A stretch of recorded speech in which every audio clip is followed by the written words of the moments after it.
ನಮಸ್ಕಾರ, ಕಲಾ ಸಂಚಯ ಮಾತುಕತೆಗೆ ಸ್ವಾಗತ.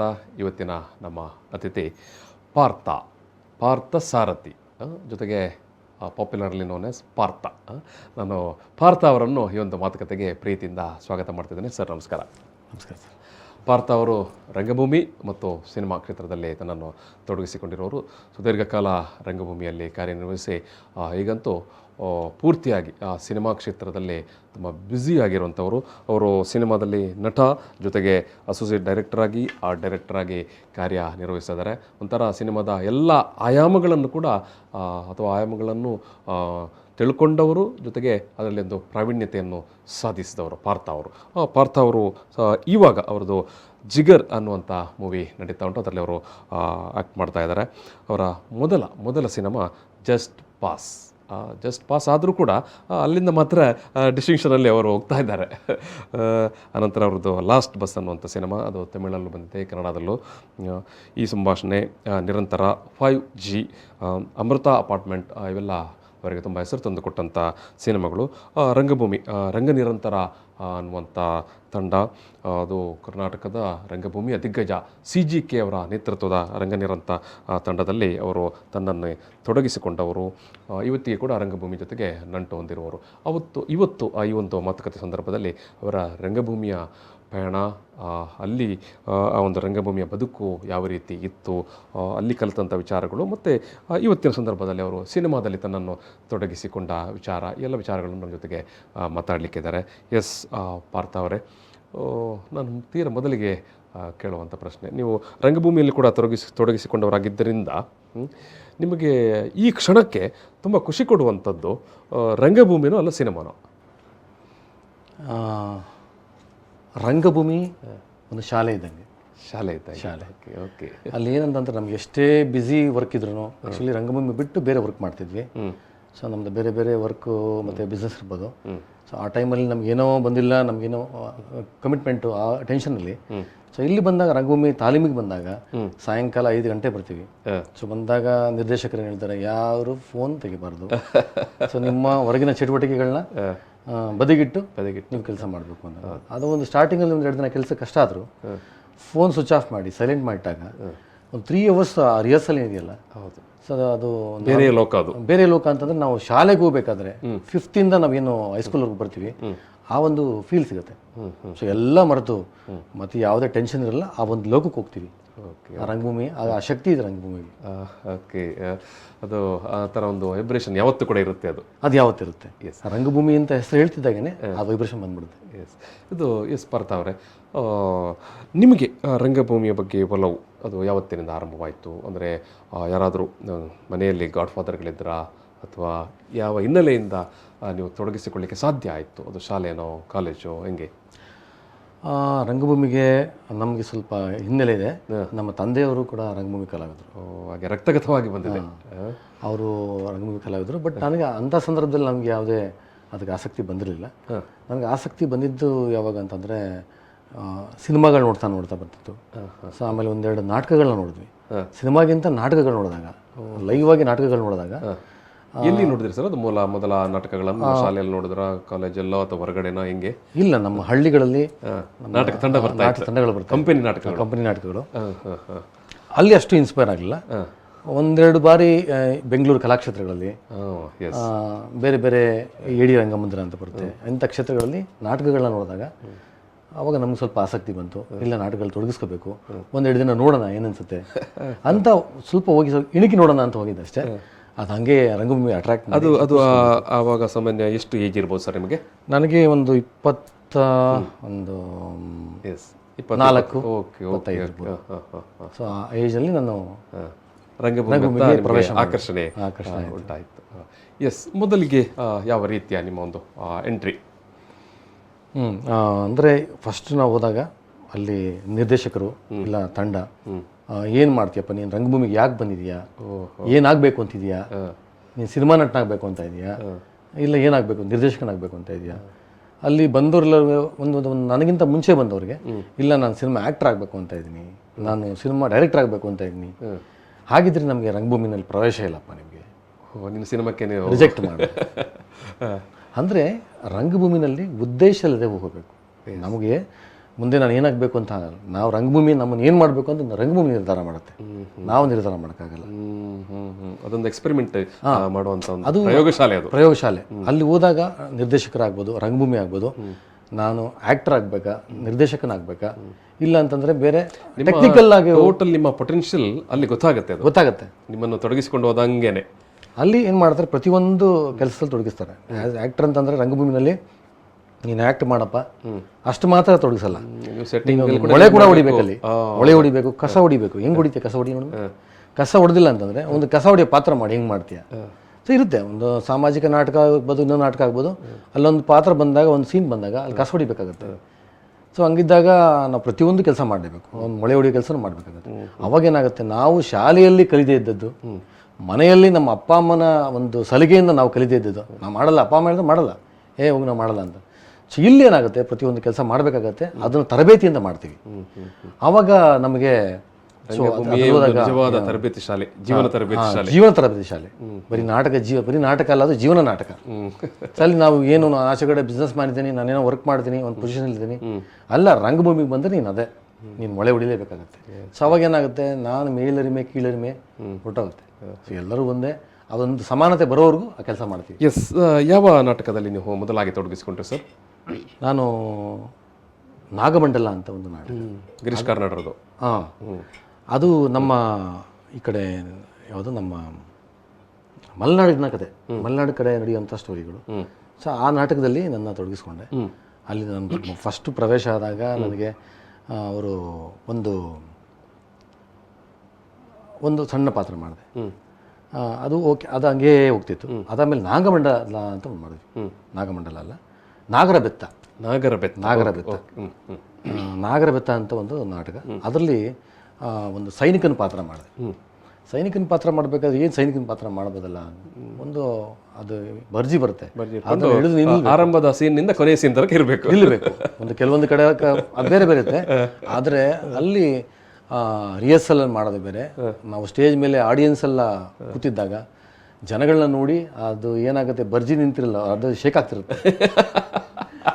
ಸೊ ಅದಕ್ಕೆ ಆ ಸಣ್ಣ ಸಣ್ಣ ಪಾತ್ರಗಳನ್ನ ಕೊಟ್ಟು ಅಲ್ಲಿಂದ ಶುರು ಮಾಡ್ತಾರೆ. ಯಾಕಂದರೆ ಮೊದಲನೇದಾಗಿ ದೊಡ್ಡ ಪಾತ್ರ ಕೊಟ್ಟಾಗ, ಇಲ್ಲ ಅವನು ಬೋಲ್ಡಾಗಿ ಆ್ಯಕ್ಟ್ ಮಾಡ್ತಿದ್ದಾನೆ, ಅವನಿಗೆ ಯಾವುದೇ ಸ್ಟೇಜ್ ಫಿಯರ್ ಇಲ್ಲ ಅಂತ ಬಂದಾಗ ಬೇರೆ ಬೇರೆ ಪಾತ್ರಗಳು, ಅದೇ ಆತ ಬಂದಂಥ ಸ್ಟೂಡೆಂಟ್ ಯಾವ ಥರ ಇದ್ದಾನೆ ಅದ್ರ ಮೇಲೆ ಆ ಪಾತ್ರಗಳನ್ನ ನಿರ್ವಹಿಸ್ತಾರೆ, ಕೊಡ್ತಾರೆ ಅವರಿಗೆ. ಸೊ ಅಲ್ಲಿಂದ ಪಾತ್ರ ಶುರು ಮಾಡಿದ್ದು. ಒಂದು ನಿಮಗೆ ಮೊದಲ ನಾಟಕದಲ್ಲಿ ಸೈನಿಕನ ಪಾತ್ರ ಕೊಟ್ಟಾಗ ಎಲ್ಲೋ ಡಿಸಪಾಯಿಂಟ್ಮೆಂಟ್ ಅಂತ ಏನಾದರೂ ಆಯ್ತಾ? ಇಲ್ಲ, ಭಾಳ ದೊಡ್ಡ ಪಾತ್ರ ಅನ್ನಿಸ್ತು ನನಗೆ. ಹೌದಾ? Yes, great. ನೋಡಿ, ನಾವೆಲ್ಲವನ್ನು ಕೂಡ ಪಾಸಿಟಿವ್ ಆಗಿ ತಗೊಳ್ಬೇಕಂತ ಹೇಳ್ತೇವೆ ಅಲ್ಲ, ನಾವು ಯಾವಾಗಲೂ ಕೂಡ ನಿರಾಶವಾದಿಗಳಾಗಬಾರದು ಅಂತ. ಇಲ್ಲ, ನನಗೆ ಫಸ್ಟ್ ಫೀಲ್ ಆಯಿತು. ಫಸ್ಟ್ ನೀನು ಸೈನಿಕನ ಪಾತ್ರ ಮಾಡೋದಾಗ ನಾನು ನೋಡ್ಲಿಕ್ಕೆ ಸೈನಿಕನ ಥರ ಇಲ್ಲ, ರಾಜನ ಥರ ಇದ್ದೀನಿ, ನನಗೆ ಯಾಕೆ ಸೈನಿಕನ ಪಾತ್ರ ಕೊಡ್ತಿದ್ದಾರಲ್ಲ ಅಂತ. ಯಾವಾಗ ಅವ್ರು ನನಗೆ ಸೈನಿಕನ ಪಾತ್ರ ಕೊಟ್ಟಿದ್ದು ಕರೆಕ್ಟ್ ಇದೆ ಅಂತ ನನಗನ್ಸ್ತಂದ್ರೆ, ನಾನು ಸ್ಟೇಜ್ ಮೇಲೆ ಬಂದಾಗ ಅದು ಬರ್ಜಿಯನ್ನು ಹಿಡಿದು ನಿಂತಾಗ ಅದು ಬರ್ಜಿ ಶೇಕ್ ಆಗ್ತದೆ, ಅಳ್ಳಾಡ್ತಿದ್ದಲ್ಲ, ಅವಾಗ ಅನಿಸ್ತು ಇದು ದೊಡ್ಡ ಪಾತ್ರ ನನಗೆ, ಈಗಳಿಗೆ ದೊಡ್ಡ ಪಾತ್ರ, ಇದನ್ನು ನಿರ್ವಹಿಸಿ ನಿಂತ ಮುಂದೆ ಹೋಗೋಣ ಅಂತ ಅವಾಗ ಅನಿಸ್ತು. ಸೊ ಅದು ನನಗೆ ದೊಡ್ಡ ಪಾತ್ರ ಸರ್ ಮೊದಲನೇದು. ಎಸ್. ಮುಂದೆ ಹೆಂಗೆ ಸರ್ ನೀವು CJK ಅವರ ಈ ಒಂದು ತಂಡದಲ್ಲಿ ಹೆಂಗೆ ಯಾವ ರೀತಿಯಾಗೆಲ್ಲ ತೊಡಗಿಸ್ಕೊಂಡ್ರೆ? ಆಮೇಲೆ ಒಂದು ದೊಡ್ಡ ನಾಟಕ ಮಾಡಿದ್ವಿ, ಅದು ಅಲ್ಲಮನ ಬಯಲಾಟ ಅಂತ. ಅಲ್ಲಮ ಪ್ರಭುಗಳದು ಲಕ್ಷ್ಮೀಪತಿ ಕೋಲಾರ ಅಂತ ಅದು ಬರೆದಿರೋ ನಾಟಕ. ಸುಮಾರು 58 ಪಾತ್ರಗಳಿದೆ ಆ ನಾಟಕದಲ್ಲಿ. ಅದು ತುಂಬ ಒಳ್ಳೆ ಎಕ್ಸ್ಪೀರಿಯೆನ್ಸ್. ಅಂದರೆ ನನಗೆ ಆಲ್ಮೋಸ್ಟ್ ಒಂದು 10 ನಾಟಕಗಳು, ಒಂದು 50 ಶೋ ಮಾಡೋದಷ್ಟು ನನಗೆ ಎಕ್ಸ್ಪೀರಿಯೆನ್ಸ್ ಸಿಕ್ಕಿದೆ.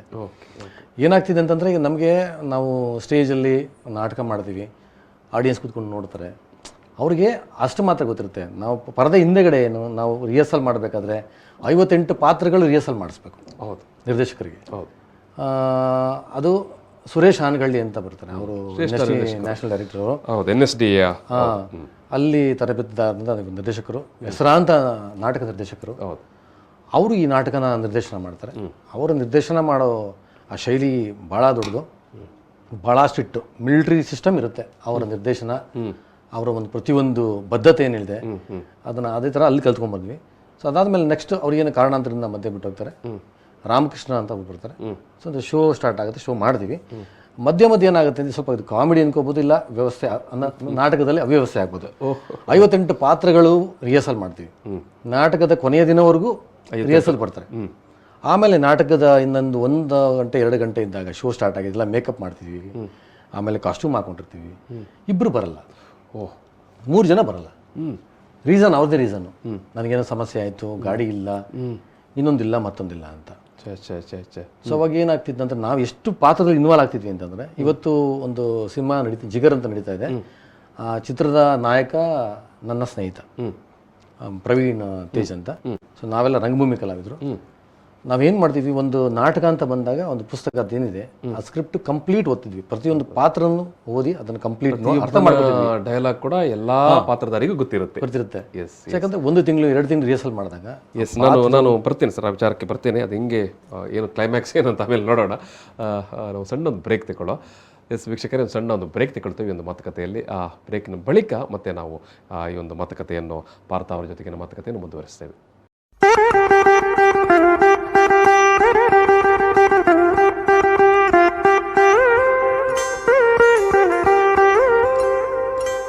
ಕಲಾ ಸಂಚಯ ಮಾತುಕತೆಗೆ ಮತ್ತೆ ಸ್ವಾಗತ. ಈ ದಿವಸ ನಮ್ಮ ಮುಖ್ಯ ಅತಿಥಿ ಪಾರ್ಥ ಅವರು. ಪಾರ್ಥ ಸಾರಥಿ, ರಂಗಭೂಮಿ ಕಲಾವಿದರು, ಜೊತೆಗೆ ಸಿನಿಮಾ ನಟರು, ಸಿನಿಮಾ ನಿರ್ದೇಶಕರು, ಆಮೇಲೆ ಆರ್ಟ್ ಡೈರೆಕ್ಟರ್ ಕೂಡ, ಕಲಾ ನಿರ್ದೇಶಕರು ಕೂಡ. ಬ್ರೇಕ್ಗಿಂತ ಮೊದಲು ಮಾತನಾಡೋ ಸಂದರ್ಭದಲ್ಲಿ ಹೇಳಿದ್ರು ಅವರು, ಅಲ್ಲಮ್ಮನ ನಾಟಕ ಮಾಡುವಾಗ 8 ಕಲಾವಿದರು ಮೊದಲ ದಿನ ತನಕ ಎಲ್ಲ ರೀತಿಯ ಏನು ಸಿದ್ಧತೆ ಮಾಡಿಕೊಂಡಾಯಿತು. ಎಲ್ಲರೂ ಎಲ್ಲ ರೀತಿಯ ರೆಡಿಯಾಗಿ ಬಂದಿದೆ, ನಾಳೆ ನಾಟಕ ಆಗುತ್ತೆ, ಆಯ್ತು ಇನ್ನೇನು ನಾಟಕ ಹಾಗೆ ಆಗುತ್ತೆ ಅಂತ ಹೇಳುವಾಗ 3 ಮಂದಿ ಬಂದಿಲ್ಲ ಅಂತ. ಆಗ ನಿರ್ದೇಶಕರು ನಿರ್ಧಾರ ಮಾಡ್ತಾರೆ, ಯಾರ್ಯಾರು ಈ ನಾಟಕದಲ್ಲಿ ತುಂಬ ಇನ್ವಾಲ್ವ್ ಆಗಿದ್ದಾರೆ, ಯಾವ ಪಾತ್ರಗಳನ್ನ ನಿರ್ವಹಿಸ್ತಾ ಇದ್ದಾರೆ. ಸೊ ನಾವೆಲ್ಲ ಏನು ಮಾಡ್ತಿದ್ವಿ, ಒಂದು ಪಾತ್ರ ಮಾಡಬೇಕಾದ್ರೆ, ಒಂದು ಡೈಲಾಗ್ ಹೇಳಬೇಕಾದ್ರೆ, ಇದು ಹಂಗಲ್ಲ, ಇದು ಹಿಂಗೆ ಅಂತ ನಾವು ಕೂತ್ಕೊಂಡು ಕಮೆಂಟ್ ಮಾಡ್ತಿದ್ವಿ. ಸೊ ಆವಾಗ ಡೈರೆಕ್ಟ್ರು ನೀವು ನಿಮ್ಮ ಪಾತ್ರಗಳನ್ನ ನಿರ್ವಹಿಸಬೇಕು ಅಂತ ಹೇಳ್ತಿದ್ರು. ಆದರೂ ನಾವು ಬಿಡ್ತಿರ್ಲಿಲ್ಲ. ಎಲ್ಲ ಪಾತ್ರದಲ್ಲೂ ಸ್ಕ್ರಿಪ್ಟ್ ಏನು ಮಾಡ್ತಾರೆ, 58 ಜನಕ್ಕೂ ಒಂದು ಬುಕ್ ಕೊಟ್ಟಿದ್ರು. ನಾವು ಕೂತಲ್ಲಿ ನಿಂತಲ್ಲಿ ಸ್ಕ್ರಿಪ್ಟ್ ಓದ್ತಿದ್ವಿ, ಮತ್ತು ಎಲ್ಲದಕ್ಕಿಂತ ಪಾತ್ರಗಳನ್ನ ಅರ್ಥ ಮಾಡ್ಕೊಂಡ್ವಿ. ಅಲ್ಲಮ್ಮ ಪ್ರಭುಗಳ ಬಗ್ಗೆ ತಿಳ್ಕೊಂಡ್ವಿ. ಅದರಲ್ಲಿ ಅಲ್ಲಮ್ಮ ಪ್ರಭುಗಳು, ಬಸವಣ್ಣ, ಆಮೇಲೆ ಬಿಜ್ಜಳ ಮಹಾರಾಜರು, ಕನ್ನದ ಮಾರಯ್ಯ, ಈ ಥರ ಎಲ್ಲ ದೊಡ್ಡ ದೊಡ್ಡ ಪಾತ್ರಗಳಿದೆ.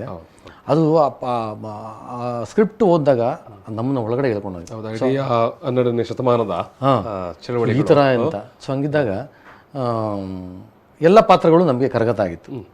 ಆವಾಗ ಏನು ಮಾಡೋದು ಅಂತ ಬಂದಾಗ, ನಮ್ಮ ಇವಾಗ ಏನು ಸಿನಿಮಾ ನಡೀತಾ ಇದೆ ಪ್ರವೀಣ್ ತೇಜ್, ನಾವೆಲ್ಲ ಇಲ್ಲಿ ಒಂದು ಪಾತ್ರ ನೀನು ಮಾಡು, ಇನ್ನೊಂದು ಪಾತ್ರ ನಾನು ಮಾಡುವ, ಮತ್ತು ನಿನ್ನ ಪಾತ್ರ ಯಾರು ಮಾಡ್ತಾರೆ, ನನ್ನ ಪಾತ್ರ ನೆಕ್ಸ್ಟ್ ಸೀನ್ ಇದೆ, one by one scene gap ಇರುತ್ತೆ. ಸೊ ಆ ಟೈಮಲ್ಲಿ ನಾವು ಇದನ್ನು ಚೇಂಜ್ ಮಾಡಿಕೊಂಡು ಆಮೇಲೆ ಒಂದು ಸೀನಿಗೆ ಒಂದು 5 ನಿಮಿಷ ಗ್ಯಾಪ್ ಇರುತ್ತೆ. ಆ ಟೈಮಲ್ಲಿ ಕಾಸ್ಟ್ಯೂಮ್ ಚೇಂಜ್ ಮಾಡ್ಕೊಂಡು ಪ್ರಾಪರ್ಟೀಸ್ ಎಲ್ಲ ಇಟ್ಟು ಮಾಡ್ಕೊಳ್ಳೋಣ. ಸೊ ಮಾಡಿದ್ವಿ, ಒಂದೊಂದು 3-4 ಶೋಸ್ ಹಂಗೆ ಮಾಡಿದ್ವಿ. ಅಂದರೆ 3-4 ಶೋ ಆ್ಯಕ್ಚುಲಿ ಫಸ್ಟ್ ಮೊದಲನೇ ಶೋ ನಮಗೆ ಆ ಥರ ಆಕ್ಸಿಡೆಂಟ್ ಅನುಭವ ಆಯಿತು. ಆಮೇಲೆ ಕಾಮನ್ ಆಯಿತು, 2 ಜನ 3 ಜನ 4 ಜನ ಬರ್ತಿರ್ಲಿಲ್ಲ. ಅದನ್ನ ಡೈರೆಕ್ಟ್ರಿಗೆ ಅದು ಕಾಮನ್ ಆಯಿತು, ಮಾಡಿ ಯಾರು ಬಂದಿಲ್ಲ ಪಾತ್ರಗಳು ಗೊತ್ತಲ್ಲ ಮಾಡಿ ನೀವು ಅಂತ. ಆ ಥರ ಎಲ್ಲರೂ ಇದ್ರು. ಸೊ ನಾವೊಬ್ಬರೇ ಎಲ್ಲ ನಾಟಕದಲ್ಲಿ ಸುಮಾರು ಕಲಾವಿದರಿಗೆ ಆ ನಾಟಕದ ಬಗ್ಗೆ, ಆ ಪಾತ್ರಗಳ ಬಗ್ಗೆ ಎಲ್ಲರಿಗೂ ಗೊತ್ತಿತ್ತು. ಅದರ ನನಗೆ ನಮ್ಮ ನಿರ್ದೇಶಕರು, ನಮ್ಮ ಸುರೇಶ್ ಹಾನ್ಗಳಿರೋ ಒಂದು ಮಾತು ಹೇಳಿದರು ಮೊದಲನೇ ಸಲ ಬಂದಾಗ. ಇದು ನನಗೆ ಮಾತ್ರ ಅಲ್ಲ, ನನಗೆ ನಮ್ಮ ಗುರುಗಳು ಹೇಳಿದ ಮಾತನ್ನು ನಾನು ಎಲ್ರಿಗೂ ಹೇಳ್ತೀನಿ, ಯಾವುದೇ ಒಬ್ಬ ಕಲಾವಿದನಿಗೆ. ಖಂಡಿತ ಅದು ನಾಟಕ ಅಂತಲ್ಲ, ಲೈವ್ ಶೋ ಒಂದು ಅಂತ ಬಂದಾಗ, ಸೊ ನಾವು ಯಾವುದೇ ಕಾರಣ ಹೇಳ್ದೆ ತಪ್ಪಿಸ್ಕೋಬಾರ್ದು. ನಾವೇನಾದರೂ ಬಂದಿಲ್ಲ ಅಂತಂದರೆ ಅಲ್ಲಿ ಯಾವ ಥರ ಆಗಬೇಕಂದ್ರೆ ಅವರು ಬದುಕಿಲ್ಲ, ನಾವು ಸತ್ತಿದ್ರೆ ಅದು ಮಾತ್ರ, ನಾವು ಬಂದಿಲ್ಲ ಅನ್ನೋದಕ್ಕೆ ಮಾತ್ರ ಅದಕ್ಕೆ ಕಾರಣನೇ ಹೊರತು. ನಮ್ಮ ಅಜ್ಜಿ ಒಬ್ಬರು ಸತ್ತಾಗ ನಾನು ನಾಟಕ ಮುಗಿಸಿ ನಾನು ಊರಿಗೆ ಹೋಗಿದ್ದೆ. ನಾನು ಕಲಾವಿದನ ಬದ್ಧತೆ ಅಂತ ಹೇಳಿದ್ರೆ ಅದು, ಮತ್ತು ಏನು ಆ ಒಂದು ಕಲೆಯ ಮೇಲಿನ ಪ್ರೀತಿ, ಅದು ಹೌದು, ಅದೊಂದಾಗುತ್ತೆ. ಇಡೀ ತಂಡ ಏನಿದೆ ಒಂದು ಆರ್ಗನೈಸ್ ಮಾಡ್ತಿರ್ತಾರೆ. ಸೊ ಅವ್ರ ಜವಾಬ್ದಾರಿ ಇರುತ್ತೆ, ಆಡಿಯನ್ಸ್ ಬರ್ತಿರ್ತಾರೆ. ಸೊ ಏನೋ ಒಂದು ಕಾರಣಕ್ಕೆ ಒಬ್ಬ ಬಂದಿಲ್ಲ ಅಂತಂದಾಗ ಶೋ ನಿಲ್ಸೋಕ್ಕಾಗಲ್ಲ. ಅವಾಗ ಆ ಒಂದು ಆಡಿಯನ್ಸ್ಗೆ ನಾವು ಯಾವುದೇ ಸ್ಪಷ್ಟೀಕರಣ ಕೊಡೋಕ್ಕಾಗಲ್ಲ. ಅವಾಗ ಏನಾಗುತ್ತೆ, ಅದು ಇದು ಕಮ್ಮಿ ಆಗುತ್ತೆ, ವ್ಯಾಲ್ಯೂ ಕಮ್ಮಿ ಆಗುತ್ತೆ. ಕಲಾವಿದನಿಂದ ಅಲ್ಟಿಮೇಟ್ಲಿ ಪರ್ಫಾರ್ಮೆನ್ಸ್ ನೋಡೋಕ್ಕೆ ಬಂದಿರ್ತಾರೆ. ಹೌದು, ನಾವು ರಂಗಭೂಮಿಗೆ ಏನು ಕೊಡ್ತೀವಿ ಅಂತಂದರೆ, ರಂಗಭೂಮಿಗೆ ತುಂಬ ನಮಗೆ ಕೊಟ್ಟಿರುತ್ತೆ. ನಾವು ನಮ್ಮ ಟೈಮ್ ಕೊಡಬೇಕು, ಸೊ ಆಮೇಲೆ ಕಮಿಟ್ಮೆಂಟ್ ಕೊಡಬೇಕು. ಅದು ಬಿಟ್ಟರೆ ಇನ್ನೇನು ಕೇಳಲ್ಲ. ಎಸ್, CJK ಅವರ ತಂಡದ ಬಗ್ಗೆ ಹೇಳೋದಿದ್ದರೆ ಅಥವಾ ಅವರ ಬಗ್ಗೆ ಹೇಳೋದಿದ್ದರೆ, ಅವರು ಹೆಂಗೆ ಅಂತಂದರೆ, ಬರೀ ಅವರು ಒಂದು ನಾಟಕ ಮತ್ತು ಅಲ್ಲಿ ಬರೋ ಕಲಾವಿದರಿಗೆ ಬರೀ ನಾಟಕ ಮಾತ್ರ ಸೀಮಿತ, ನೀನು ಕಲ್ತ್ಕೊಂಡು ಹೋಗುವ ಮಾತ್ರ ಇಲ್ಲ, ಪ್ರತಿಯೊಬ್ಬರು ತನ್ನ ಮಕ್ಕಳಾಗಿ ನೋಡ್ಕೋತಿದ್ರು. ಅಲ್ಲಿ ರಂಗಭೂಮಿ ಅಂತ ಬಂದಾಗ, ರಂಗಭೂಮಿಗೆ ಯಾರು ಚೆನ್ನಾಗಿ ವೆಲ್ ಸೆಟಲ್ಡ್ ಆಗಿರೋ ಯಾರು ಬರಲ್ಲ, ಅವ್ರಿಗೆ ಟೈಮ್ ಇರಲ್ಲ. ಎಸ್, ಹೌದು. ಆರ್ಥಿಕ ಪರಿಸ್ಥಿತಿಯಲ್ಲಿ ಹಿನ್ನೆಲೆ ಅವ್ರಿಗೆ ಸರಿ ಇರಲ್ಲ, ಜೊತೆಗೆ ನಾನೊಬ್ಬ ಕಲಾವಿದನಾಗಬೇಕು ಅನ್ನೋ ಆಸಕ್ತಿ ತುಂಬ ಇರುತ್ತೆ, ತುಂಬ ತುಡಿತಾ ಇರುತ್ತೆ. ತುಡಿತಾ ಇರುತ್ತೆ. ಅಂಥವ್ರು ಬರ್ತಾರೆ. ಅವ್ರು ಬಂದವ್ರಿಗೆ ಅವ್ರಿಗೆ ಊಟ ತಿಂಡಿ ದುಡ್ಡಿರ್ತಿಲ್ಲ, ಮತ್ತು ಬಂದೋಗೋದಕ್ಕೆ ಬಸ್ ಚಾರ್ಜ್ ದುಡ್ಡಿರ್ತಿಲ್ಲ. ಕೆಲವೊಂದು ಮದುವೆಗಳನ್ನ ಮಾಡ್ತಿದ್ದಾರೆ, ಕೆಲವೊಂದು ಮನೆ ಸಮಸ್ಯೆಗಳನ್ನ ಇದು ಮಾಡಿದ್ದಾರೆ, ಕೆಲವೊಂದು ಟೈಮ್ ಚಂದ ಎತ್ತಿ ಅವರಿಗೆ ಒಬ್ರಿಗೆ ಹೆಲ್ಪ್ ಮಾಡೋದು. ಆಮೇಲೆ ಅಲ್ಲಿ ಮಧ್ಯಾಹ್ನ ಶೋ ಆಗಬೇಕಾದ್ರೆ ಊಟ ಬೇಕಾಗುತ್ತೆ, ಅವ್ರ ಸ್ನೇಹಿತರು ಬರ್ತಾರೆ, ಎಲ್ಲ ಕಲಾವಿದರು ಇರ್ತಾರೆ, ಎಲ್ಲರೂ ಊಟ ಕೊಡಿಸ್ಬೇಕು. ಸೊ ಹೆಂಗಿದೆ ಅಂತಂದರೆ ಅದು ಅವರ ಒಂದು ನಾಟಕ ಅಲ್ಲದೇ ಸಾಮಾಜಿಕವಾಗಿ ಅವರು ಭಾಳ ಜವಾಬ್ದಾರಿ ತಗೋತಿದ್ರು. ಹೌದು CJK ಅವರಿಗೆ ಕರ್ನಾಟಕದ ರಂಗಭೂಮಿಯ ಜೊತೆಗೆ ನೀವು ಹೇಳಿದಾಗ ಒಂದು ಸಾಮಾಜಿಕ ಬದುಕಿನಲ್ಲಿ ಕೂಡ ಒಂದು ಭಾರಿ ದೊಡ್ಡ ಒಂದು ಹೆಸರು ಇತ್ತು. ಹೌದು. ಎಸ್ ಸರ್, ರಂಗಭೂಮಿಯಿಂದ ಸಿನಿಮಾಕ್ಕೆ ಬರುವ ಸಂದರ್ಭ ಹಿಂಗಾಯ್ತದು? ನಾನು ಇದೇ ನಾಟಕಗಳು ಮಾಡಬೇಕಾದ್ರೆ ಅದು ನಮ್ಮ ನಾಟಕದಲ್ಲಿ ಮ್ಯೂಸಿಕ್ಕು ತಬ್ಲಾ ಏನು ಮಾಡ್ತಾರಲ್ಲ, ಸೊ ಅವರು ಜೋಶಿ ಅಂದ್ಬಿಟ್ಟು, ವೆಂಕಟೇಶ್ ಜೋಶಿ ಅಂತ, ಅವ್ರಿಗೂ ನನಗೆ ಒಡನಾಟ ತುಂಬ ಜಾಸ್ತಿ. ಅವರಿಗೆ ಎಲ್ಲ ಪಾತ್ರಗಳಲ್ಲೂ ಎಲ್ಲದರಲ್ಲೂ ಮೊಳೆ ಹೊಡೆಯೋದ್ರಲ್ಲೂ ಚೆನ್ನಾಗಿ ಒಂದು ಪಾತ್ರ ಅಂದರೆ ತುಂಬ ಇನ್ವಾಲ್ವ್ಮೆಂಟ್ ನೋಡಿಸ್ತಾನೆ. ಹಂಗಾಗಿ ನಮ್ಗೆ ಅವ್ರು ತುಂಬ ಜಾಸ್ತಿ ಅನ್ಯತೆ ಬೆಳೀತು. ಆವಾಗ ಅವರ ಒಬ್ಬರು ಸ್ನೇಹಿತರು ಸಿನಿಮಾ ಸ್ಟಾರ್ಟ್ ಮಾಡ್ತಾರೆ, ಅದು ಜಸ್ಟ್ ಪಾಸ್ ಅಂತ. ಸೊ ಅವಾಗ ಮೊದಲ ಸಿನಿಮಾ ಆಡಿಷನ್ಗೆ ನೀನು ಹೋಗ್ಬೇಕಾಗತ್ತೆ, ಹೋಗಪ್ಪ ನೀನು. ಸೊ ಆಡಿಷನ್ ಅಂದರೆ ಹೆಂಗಿರುತ್ತೆ, ನಾನು ನಾಟಕಗಳಲ್ಲಿ ಪಾತ್ರ ಮಾಡಿ ಗೊತ್ತು, ಸಿನಿಮಾಗೆ ಆಡಿಷನ್ ಗೊತ್ತಿಲ್ಲ ನಮಗೆ. ಏನು ಮಾಡ್ತಾರೆ, ನೀ ಏನು ಮಾಡಬೇಡ, ಹೋಗಿ ಫೋಟೋಸ್ ಕೊಟ್ಬಾ ನೀನು. ಹೋದ್ವಿ. ಆಲ್ರೆಡಿ ನಮ್ದು 2-3 ಶೋ ಆಗಿತ್ತು, ನಾಟಕ ಆಗಿತ್ತು. ಆ ಪಾತ್ರಗಳನ್ನ, ಆ ವಿಡಿಯೋಸ್ ಎಲ್ಲ, ತುಣುಕುಗಳೆಲ್ಲ ನೋಡಿದ್ರು ಅವರು. ಅವ್ರೇನು ಆಡಿಷನ್ ಮಾಡಲಿಲ್ಲ. ಆಮೇಲೆ ಸಿನಿಮಾ ಕ್ಯಾರೆಕ್ಟರ್ ಬಗ್ಗೆ ಎಕ್ಸ್ಪ್ಲೈನ್ ಮಾಡಿದ್ರು. ಅದಾದ ನಂತರ ಸೆಲೆಕ್ಟ್ ಆಗಿ ಚಿತ್ರದುರ್ಗದಲ್ಲಿ ಕಾಲೇಜಲ್ಲಿ ಒಂದು ಸುಮಾರು 1 ತಿಂಗಳು ಶೂಟ್ ಆಯ್ತು. ಒಳ್ಳೆ ಎಕ್ಸ್ಪೀರಿಯೆನ್ಸು. ಒಂದು ಮೊದಲನೇ ಸಿನಿಮಾದಲ್ಲೇ ಸುಮಾರು ಒಳ್ಳೊಳ್ಳೆ ಎಕ್ಸ್ಪೀರಿಯೆನ್ಸ್ ಆಯಿತು. ಅದು ಮೊದಲನೇ ಸಿನಿಮಾ ನನಗೆ, ಸಿನಿಮಾ ಪ್ರವೇಶ. ಸರ್, ಈ ಸಿನಿಮಾ ಮತ್ತು ರಂಗಭೂಮಿ ಹಿಂಗೆ ಅದು ನೀವು ಅದನ್ನು ಡಿಫ್ರೆನ್ಷಿಯೇಟ್ ಮಾಡ್ತೀರಿ, ಅದರ ಅನುಭವಗಳು? ಇಲ್ಲಿ ನಿಮಗೆ ಸಿನಿಮಾದಲ್ಲಿ ಎದುರು ಇರುವಂಥದ್ದು ಕ್ಯಾಮ್ರಾ. ಹೌದು. ಅದೇ ನೀವು ರಂಗಭೂಮಿಯಲ್ಲಿ ಎದುರು ಲೈವ್ ಆಗಿರುವಂಥ ಆಡಿಯನ್ಸ್ ಇರುವಂಥ ಕ್ಯಾಮ್ರಾ. ಹೌದು. ಆ ಎರಡು ಡಿಫ್ರೆನ್ಸ್ ಇದೆ ಅಲ್ವಾ? ಆ್ಯಸ್ ಆ್ಯಕ್ಟರ್ ಆಗಿ ನೀವು ಅದನ್ನು ಯಾವ ರೀತಿ ನೋಡ್ತೀರಿ? ಅದು ಯಾವ ರೀತಿ ನಿಮಗೊಂದು ಅನುಭವ ಕೊಡುತ್ತೆ? ಒಂದು ನಾಟಕ ಅಂತ ಬಂದಾಗ ನೀವು ಹೇಳಿದಾಗೆ ಕ್ಯಾಮ್ರಾನೇ ಆಡಿಯನ್ಸ್ ಇರ್ತಾರೆ.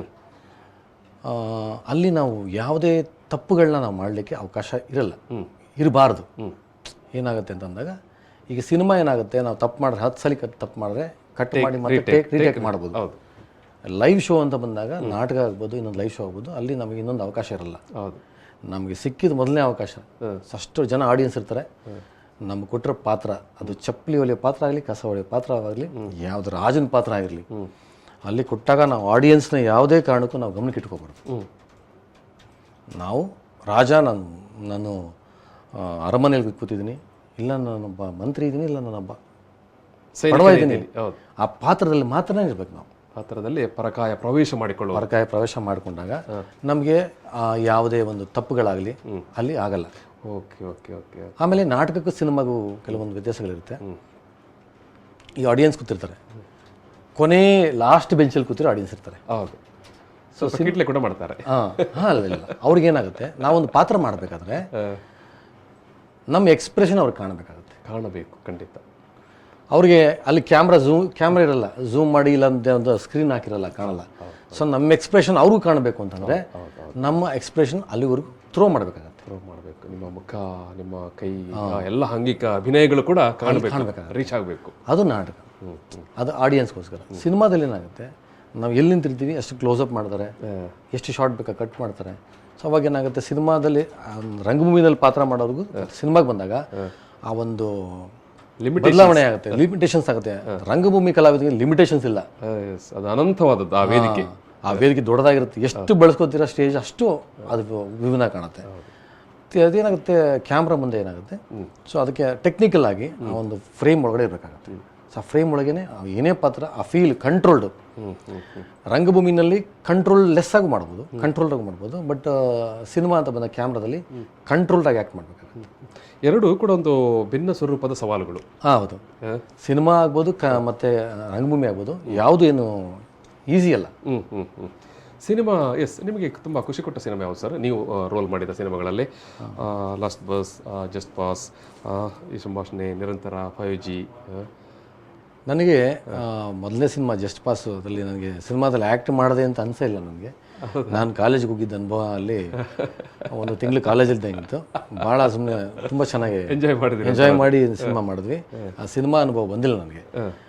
ನೆಕ್ಸ್ಟ್ ಸಿನಿಮಾ ಅನುಭವ ಬಂದಿದ್ದು ನನಗೆ ಈ ಸಂಭಾಷಣೆ ಅಂತ ಸಿನಿಮಾ ಮಾಡಿದ್ವಿ. ಸೊ ಅದರಲ್ಲಿ ಒಂದು ನೆಗೆಟಿವ್ ರೋಲ್ ಮಾಡಿದೆ. ಅದರಲ್ಲಿ ಪಾತ್ರ ಮಾಡಿದಾಗ ರಾಜೇಶ್ ಉಂಟು ನಿರ್ದೇಶಕರು. ಸೊ ಅವರು ಅವಾಗ ನನಗೆ ಅವ್ರ ಪಾತ್ರದಲ್ಲಿ ಕೊಟ್ಟು ನೆಗೆಟಿವ್ ಪಾತ್ರ ಕೊಟ್ಟಾಗ ನನಗೆ ಸ್ವಲ್ಪ ಅಲ್ಲಿ ಸಿನಿಮಾ ಅನುಭವ ಅಲ್ಲಾಯಿತು. ಅದಾದ ನಂತರ ಇನ್ನು ದೊಡ್ಡ ಅನುಭವ ಅಂತಂದರೆ ಲಾಸ್ಟ್ ಬಸ್ಸಲ್ಲಿ. ಲಾಸ್ಟ್ ಬಸ್ಸು ಅರವಿಂದ್ ಅವರು ನರಸಿಂಹರಾಜ್ ಅವ್ರ ಮೊಮ್ಮಗ, ಹೀರೋ ಬಂದು ಅವಿನಾಶ್ ಅಂತ. ಅವರು ಕೂಡ ಅವ್ರ ನರಸಿಂಹರಾಜ್ ಮೊಮ್ಮಗನೇ.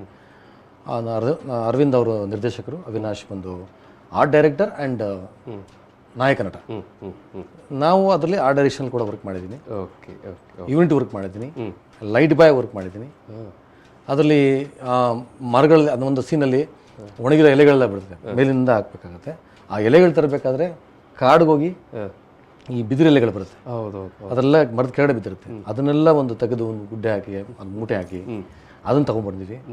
ಆಮೇಲೆ ಒಂದು ಮನೆನ ಎಲ್ಲಿ ಅಂತಂದರೆ KGF, ಇದು ಭಾಳ ಇಂಪಾರ್ಟೆಂಟು. KGF ಕ್ಯಾಸಂಬಳ್ಳಿ ಅಂತ ಒಂದು ಹಳ್ಳಿ. ಅಲ್ಲಿ ಕರ್ನಾಟಕದ ಮೊದಲನೇ ಮುಖ್ಯಮಂತ್ರಿ ಕೆ ಸಿ ರೆಡ್ಡಿ ಅವರು ಅವರ ಮನೆ. ಆ ಮನೆಯಲ್ಲಿ ಶೂಟ್ ಮಾಡಿದ್ದು.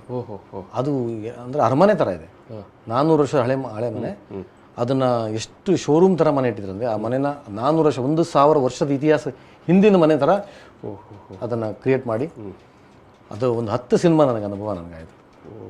ಅದು ಪಾತ್ರ ಮಾಡಿ ಮತ್ತು ಬೇರೆ ಬೇರೆ ವರ್ಕ್ಗಳು ಮಾಡಿ ತೊಡಗಿಸ್ಕೊಂಡಿದ್ದ 10 ಸಿನಿಮಾ ಅನುಭವ ನನಗೆ ಅದರಲ್ಲಿ ಆಗಿದೆ. ಎಸ್, ಇದು ಪಾರ್ಥ ಅವರೇ, ನೀವು ಒಂದು ಕಡೆ ರಂಗಭೂಮಿಯಲ್ಲಿ ಕೂಡ ಅದರ ಎಲ್ಲ ಆಸ್ಪೆಕ್ಟಲ್ಲಿ ತೊಡಗಿಸಿಕೊಂಡವರು. ಈಗ ಸಿನಿಮಾದ ಕಥನ ನೋಡೋ ಕೂಡ ಸಿನಿಮಾದಲ್ಲಿ ಕೂಡ ಕೇವಲ ನಟನೆಗೆ ಮಾತ್ರ ಸೀಮಿತವಾಗದೆ ಆಸ್ ಎ ಡೈರೆಕ್ಟರ್ ಮತ್ತು ಅದರ ಎಲ್ಲ ಟೆಕ್ನಿಕಲ್ ಆಸ್ಪೆಕ್ಟಲ್ಲಿ ಕೂಡ ತೊಡಗಿಸಿಕೊಂಡವರು. ನಿಮಗೆ ಮುಂದಕ್ಕೆ ಸ್ವತಂತ್ರವಾಗಿ ಡೈರೆಕ್ಟರ್ ಆಗಬೇಕಂತ ಅಥವಾ ಏನಾದರೂ ಸಿನಿಮಾ ತೆಗಿಬೇಕಂತ ಅಂತ ಏನಾದರೂ ಪ್ಲ್ಯಾನ್ಗಳಲ್ಲಿ ಏನಾದರೂ ಕನಸುಗಳು? ಖಂಡಿತವಾಗ್ಲಿದೆ. ಈಗ ಆಲ್ರೆಡಿ ಒಂದೆರಡು ವಿಭಿನ್ನವಾದ ಕಥೆಗಳು ರೆಡಿ ಮಾಡ್ಕೊಂಡಿದ್ವಿ. ಈಗ ನೆಕ್ಸ್ಟು ಒಂದು ಸಿನಿಮಾ ಮಾಡಬೇಕು ಅಂತ. ಸೊ ಪ್ರೊಡ್ಯೂಸರ್ಸ್, ನಿರ್ಮಾಪಕರು ನಮಗೆ ಅವಕಾಶ ಕೊಟ್ಟಿದ್ದಲ್ಲಿ ಮುಂದೆ ನಾನು ನಿರ್ದೇಶಕನಾಗೋದ್ರಲ್ಲಿ ಅನುಮಾನ ಇಲ್ಲ. ಒಂದು ನನ್ನ ಮೇಲೆ ನಂಬಿಕೆ ಇಟ್ಟು ಒಂದು ಸಿನಿಮಾ ಪ್ರೊಡ್ಯೂಸ್ ಮಾಡಿದ್ರೆ ಒಂದು ಒಳ್ಳೆ ಸಿನಿಮಾ ನಾನು ಕೊಡಬಲ್ಲೆ ಅನ್ನೋ ಒಂದು ನಂಬಿಕೆ, ಭರವಸೆನ ನಾನು ಕೊಡ್ತೀನಿ ಅವ್ರಿಗೆ. Yes, great. ಖಂಡಿತ ನಿರ್ಮಾಪಕರು ಒಂದು ಒಲವು ತೋರಿಸಬೇಕು, ಅಭಿಮಾನ ತೋರಿಸಬೇಕು, ಪ್ರೀತಿ ತೋರಿಸಬೇಕು ಪಾರ್ಥ ಅವರ ಮೇಲೆ. ಎಸ್, ಈ ಒಂದು ಮಾತುಕತೆಯನ್ನು ಮುಗಿಸುವ ಸಂದರ್ಭದಲ್ಲಿ ಪಾರ್ಥ ಅವರೇ, ನೀವು ಯಾರನ್ನಾದರೂ ನಿಮ್ಮ ಈ ಜರ್ನಿಯಲ್ಲಿ ನೆನಪಿಸ್ಕೊಂಡವ್ರಿಗೊಂದು ಧನ್ಯವಾದ ಹೇಳಬೇಕು, ಪ್ರೀತಿಯಿಂದ ಥ್ಯಾಂಕ್ಸ್ ಹೇಳಬೇಕಂತ ಇದ್ದರೆ ಈ ವೇದಿಕೆ ಮೂಲಕ ನೀವು ಹೇಳ್ಬೋದು.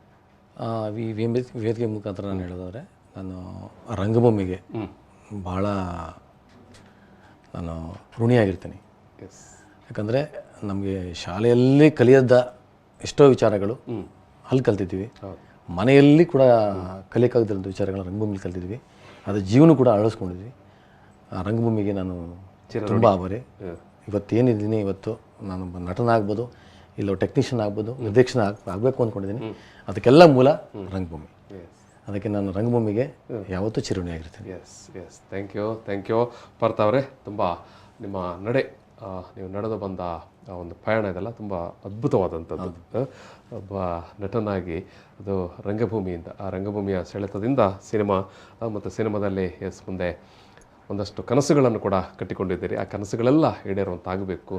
ಒಳ್ಳೆಯ ನಿರ್ಮಾಪಕರು, ಸದಭಿರುಚಿಯ ನಿರ್ಮಾಪಕರು ನಿಮ್ಮ ಬೆನ್ನಿಗೆ ಬರಲಿ, ಬೆಂಬಲಕ್ಕೆ ನಿಲ್ಲಿ ಅಂತ ನಾನು ವೀಕ್ಷಕರ ನೆಲೆಯಲ್ಲಿ, ವೀಕ್ಷಕರ ಪರವಾಗಿ ಆಶಯ ವ್ಯಕ್ತಪಡಿಸ್ತಾ ಈ ಒಂದು ಮಾತುಕತೆಯಲ್ಲಿ ನೀವು ಭಾಗಿಯಾದದಕ್ಕಾಗಿ ನಾನು ನಿಮಗೆ ಪ್ರೀತಿಪೂರ್ವಕ ಧನ್ಯವಾದ ಸಮರ್ಪಣೆ ಮಾಡ್ತೇನೆ ಸರ್. ಧನ್ಯವಾದಗಳು. ನನಗೆ ನನ್ನ ಅನುಭವಗಳನ್ನ ಮತ್ತು ಮುಂದಿನ ಆಸೆಗಳು ಏನಿದೆ, ನಮ್ಮ ಗುರಿ ಏನಿದೆ, ಅದರ ಬಗ್ಗೆ ಹಂಚ್ಕೊಳ್ಳಿಕ್ಕೆ ನನಗೆ ಅವಕಾಶ ಮಾಡಿಕೊಟ್ಟಂಥ V4 ಚಾನಲ್ ತಮಗೂ ಸರ್ ಧನ್ಯವಾದಗಳು sir. Thank you sir. Yes ವೀಕ್ಷಕರೇ, ನಾನು ಈ ಒಂದು ಮಾತುಕತೆಯಲ್ಲಿ ಸಮಾಪನ ಮಾಡ್ತಾ ಇದ್ದೇನೆ. ಪಾರ್ಥ ಜೊತೆಗೆ ಪಾರ್ಥ ಸಾರಥಿ ಇಬ್ಬರು ಕೂಡ ಒಬ್ಬರೇ. ನಾನು ಪ್ರೀತಿಪೂರ್ವಕ ಧನ್ಯವಾದಗಳನ್ನು ಸಮರ್ಪಿಸ್ತಾ ಈ ಒಂದು ಮಾತುಕತೆಯನ್ನು ಸಮಾಪನ ಮಾಡ್ತಿದ್ದೇನೆ. Thank you.